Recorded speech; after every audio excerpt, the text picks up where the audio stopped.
Good afternoon, everybody. It's absolutely great to be here.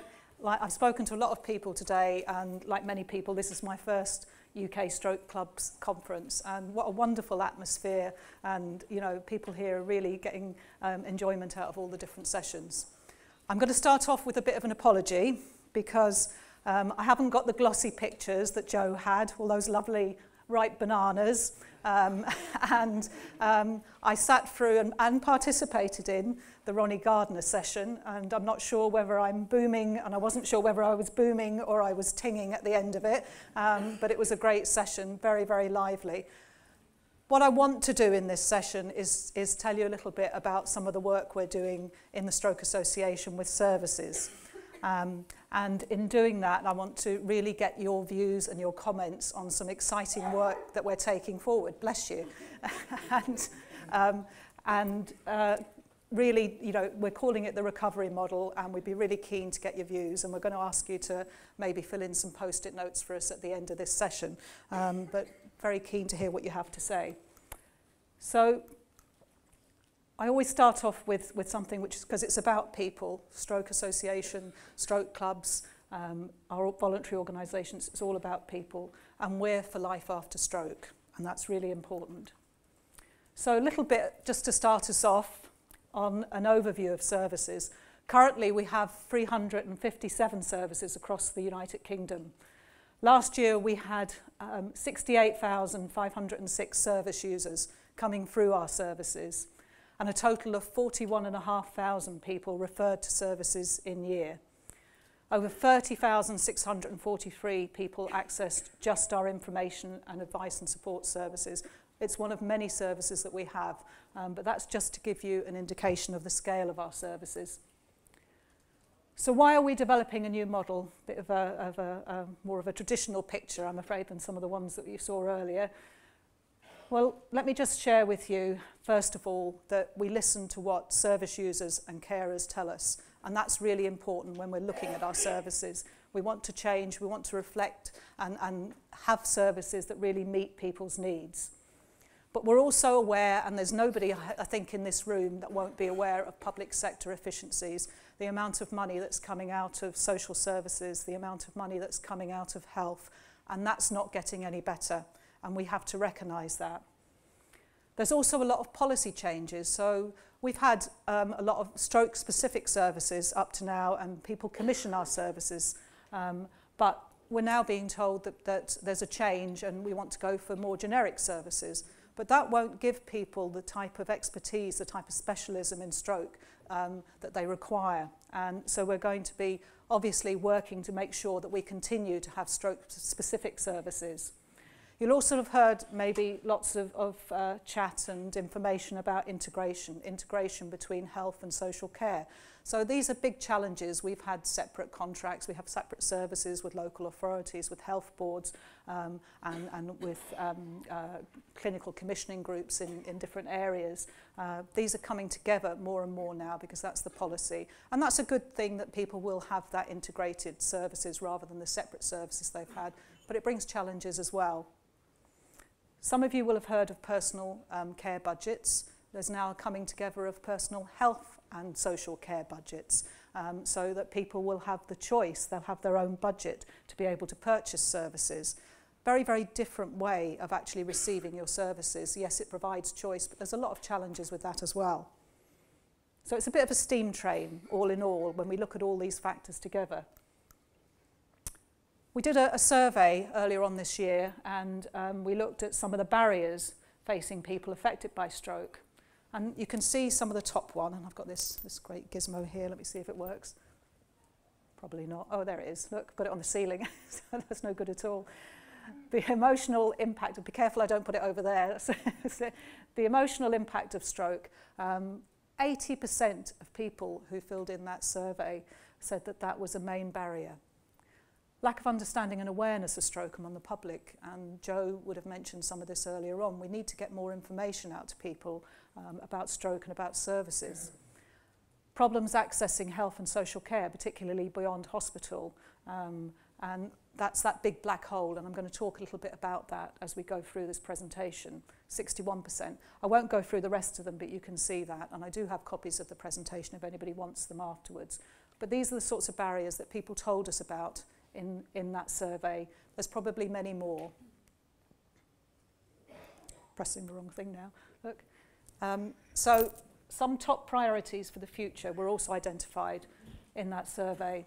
43% of people said providing long-term support to help more people make the best possible recovery after stroke. So a large number of people, that long-term support, many, many times people say to us, you get good support in hospital, not all the time, but a lot of the time, and increasingly. You might get 6 weeks care when you come back out into the community of physiotherapy or intermediate care. You might get slightly longer depending on which area you're in, and at that stage, there's nothing, and you're left then to find services or to access services whichever way you can. 36% campaigning to ensure that stroke survivors can access the best possible health and social care services to enable them to make the best recovery. And that's what we want to do here. We want to make sure that people can make the best recovery. 27% said providing physiotherapy services, and we know that people find it very, very difficult to actually get the physiotherapy services that they need. And Joe talked about the NICE standards earlier on and what actually people should be getting, and we're nowhere near that. 15% providing a means for stroke survivors and carers to meet one another and take action locally and nationally. And that is so much of what you in the stroke clubs do, and we do in our services and in our voluntary groups. And it's so important to have that presence. So let me tell you a little bit about the recovery model.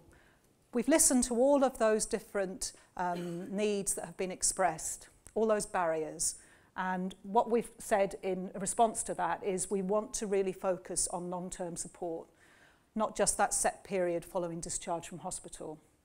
We really want to make sure that care follows people from hospital to the community and that we're involved in that as an organisation, as services. We want to make sure that people have that continuity.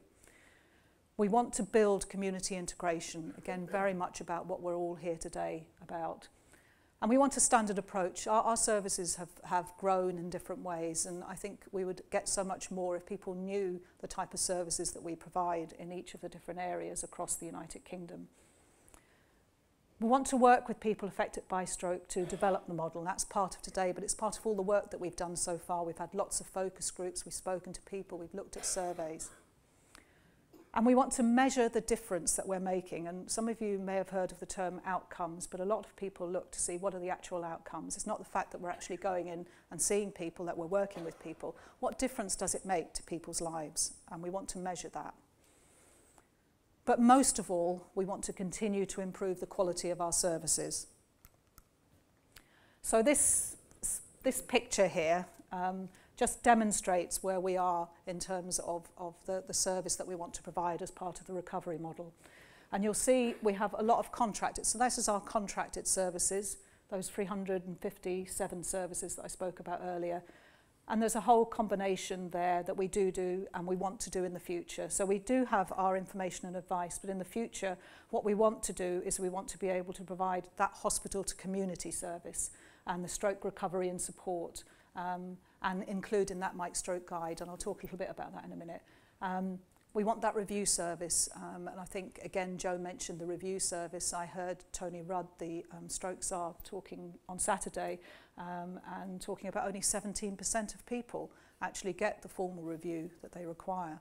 So that's nowhere near what we should have available.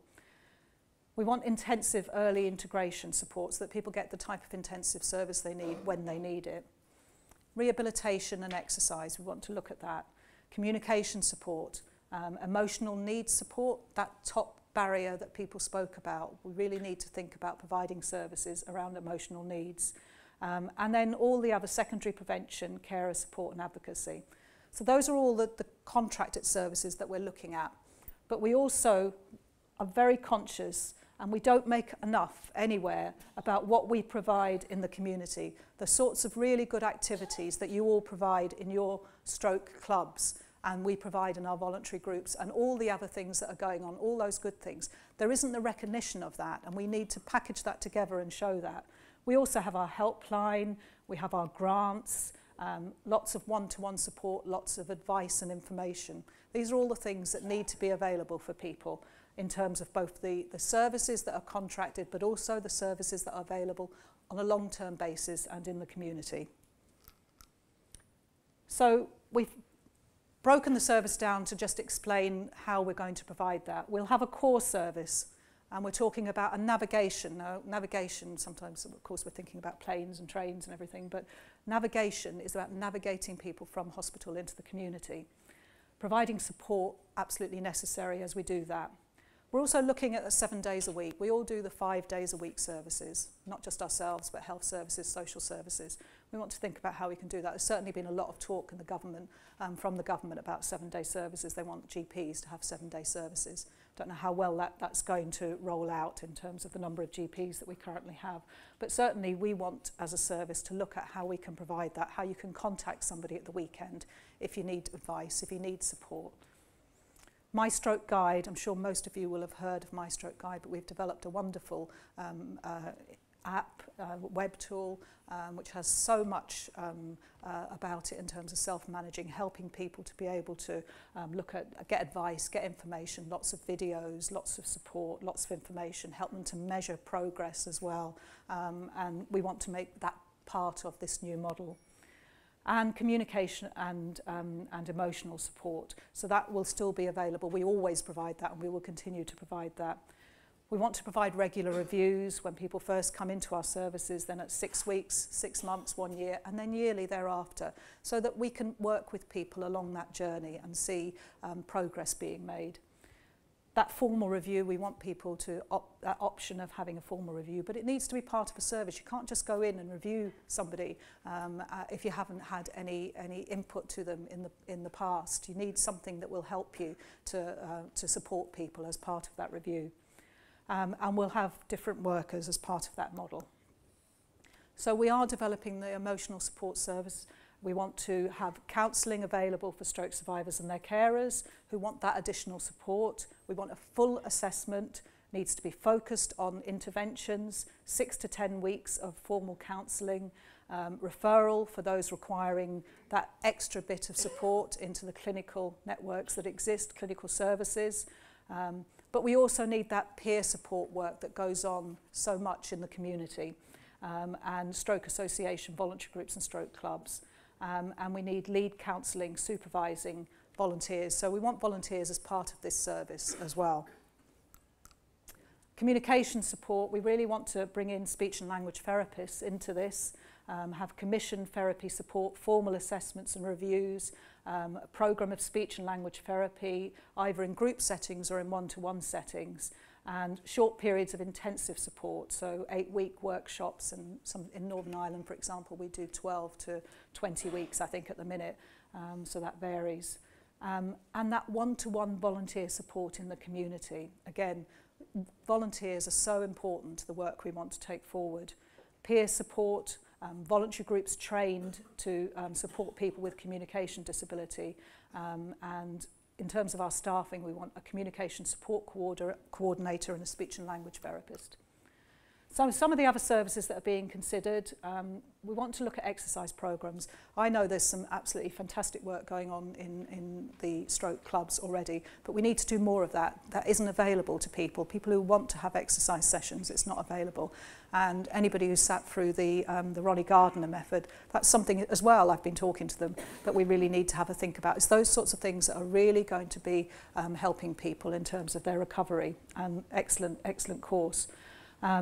So we want to develop a secondary prevention exercise programme. We're already doing this in parts of England, in the southeast or in East Sussex. We're doing this already, where we train fitness instructors, and we provide in a local leisure centre 8 to 10 weeks of a course, and we're talking with and hoping to partner with Later Life, who are a training not-for-profit training outfit who originate from Scotland and have accredited, well-evidenced training. So again, we want something that is actually going to make a difference for people.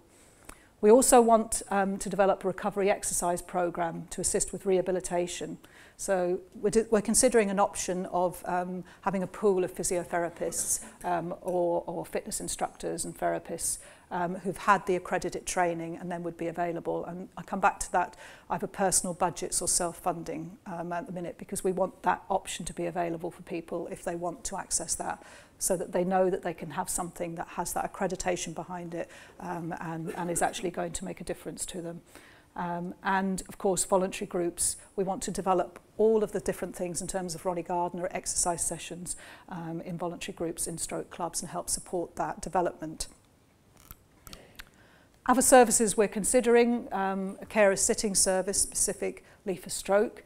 Joe mentioned the child stroke services earlier, and certainly there's something that we need to do there when you see children who have had a stroke, and some of the services that are being provided in the Everleen Hospital. It is amazing, and that sort of work should be being done everywhere. And advocacy, importantly, as all those changes happen and as services become scarcer, there is a need for advocacy. I come back finally to the long-term support. So we want to develop our volunteer base in the community, increase opportunities for voluntary groups and affiliated stroke clubs to get involved. We want an essential part of our long-term support service. We want to actually provide training and development for volunteers. We see that going very much side by side with the training that we'll be providing for our staff. And we want to increase and further develop recovery activities for stroke survivors in clubs and groups. So that's the main presentation. It's just a quick fly through. I'm very happy to get questions now, but while that's happening, if you want to write anything about our services or about some of the things I've shared with you in terms of the recovery model and what you think about that, we're going to then, if you can stick your hand in the air if you've done one, and we're going to stick it up there, and then everybody can have a look at that for the rest of the day, and we'll take it away then and use all that material to help us as we build this new service that we want to take forward.